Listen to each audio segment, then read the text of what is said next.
What is anger? Hello everyone, and thank you for joining me today. In this session, we're going to talk about something that everyone experiences, but few truly understand: anger. Anger is a normal and natural human emotion. It can feel uncomfortable, powerful, even scary. But it's also one of the most misunderstood emotions. So today, we are going to explore: what is anger? Why do we feel it? And how can we understand it better so it doesn't control us? What is anger? Anger is an emotional response to a perceived threat, injustice, or frustration. It can range from mild irritation to full-blown rage.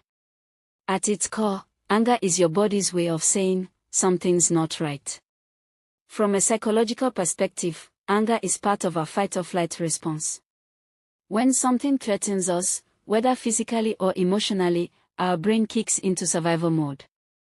It releases adrenaline, raises our heart rate, tightens our muscles, and gets us ready to fight or defend ourselves.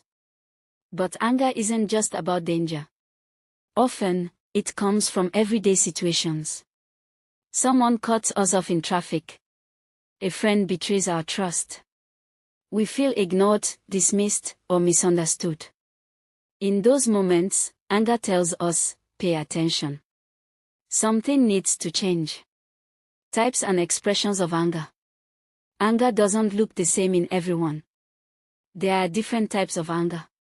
1. Passive anger. This can show up as sarcasm, silent treatment, or subtle resentment. 2. Aggressive anger.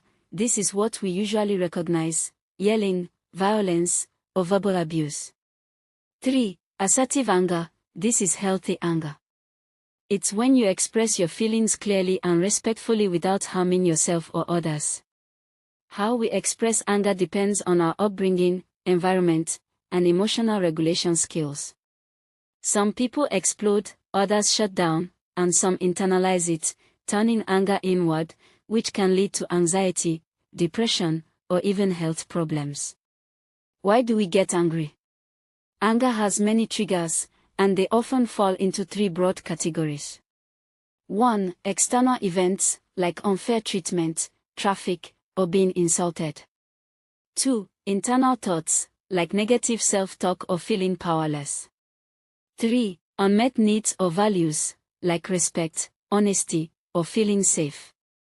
Sometimes, anger masks other emotions like hurt, fear, guilt, or shame. For example, when someone feels rejected, they might lash out, not because they are just angry, but because they are hurt.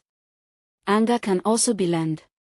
If you grew up in a home where people yelled to get what they wanted, you might learn that anger is a way to gain control. Is anger good or bad? Here's the important truth: anger itself is not bad. Anger is a signal, just like physical pain. If you touch a hot stove, pain tells you to pull away. If you're mistreated, anger tells you something's wrong. Anger becomes a problem not because we feel it, but because of how we react to it. Used constructively, anger can help us set boundaries, inspire change and action, protect us from harm, motivate us to stand up for what's right.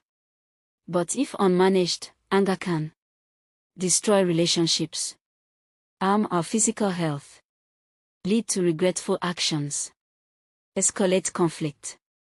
How to manage anger? So, how do we handle anger in healthy ways? Here are a few practical tools. 1. Pause, take a moment to breathe before reacting. 2. Name it, say to yourself, I'm feeling angry, instead of becoming the anger. 3. Explore the cause, what triggered this feeling? Is there a deeper hurt? 4. Choose your response, can you express your anger assertively, not aggressively?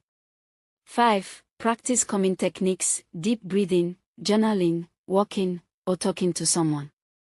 6. Seek help if needed. Anger is manageable, and therapy or anger management programs can help if it feels out of control.